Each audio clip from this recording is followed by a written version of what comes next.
My mom would be at all my sporting events. Let's say I was playing football, okay? My mother would be on the sidelines, and if the play on the field started going one way, my mother would run along like, Mark, get him, get him! I'd be like, oh my gosh. I'd get in the huddle with the other guys. They go, Mark, is that your mother? I go, no, I never saw her before in my life. See, the greatest gift my mother ever gave me, she believed in me. I have overdosed on drugs on 3 occasions where I should have been dead. But I believe I was kept here for a reason. You show me your friends, I will show you your future. How do I know this?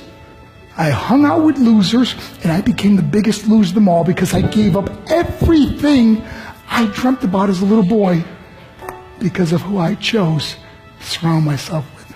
My friends would drive me home at 2, 3, 4 in the morning. We'd be drunk and high, laughing in the car. We'd pull up in front of my house in New York. They go, Mark, the light's on. I go, oh man, my mother's up. See, my mom wouldn't go to bed until she knew her son was still alive.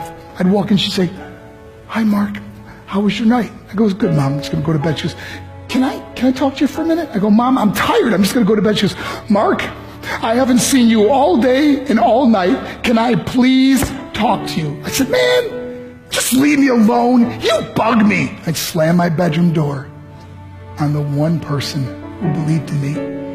I was on a worldwide tour and we were wrestling overseas in Japan. After my wrestling match, I went upstairs in my hotel room and I fell asleep. There was a knock at my door at 3 o'clock in the morning.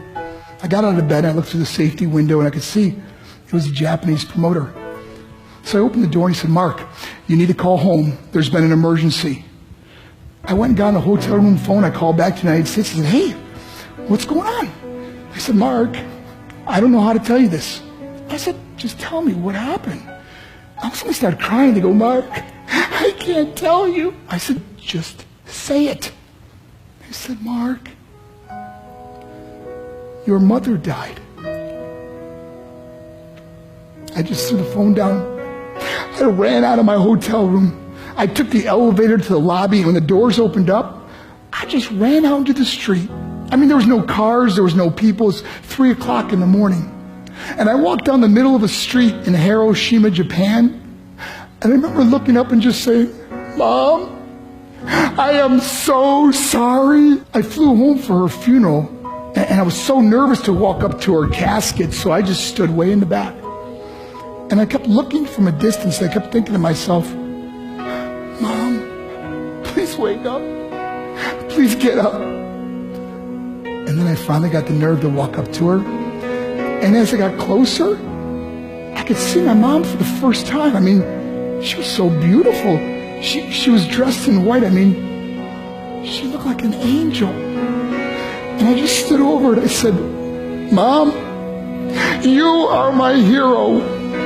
Everything I am, everything I hope to be was because of you. You loved me so much. You gave me a life. You're the only one that ever believed in me.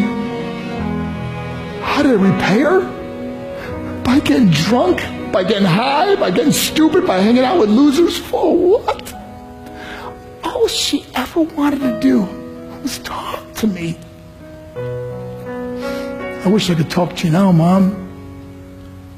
I wish you could see what I'm doing. Why couldn't I have been a better son? We are defined by our choices. But if you surround yourself with people involved in drugs and alcohol and pills, it's a dead end. I'm not here to preach to you. I'm here to tell you I lived that life.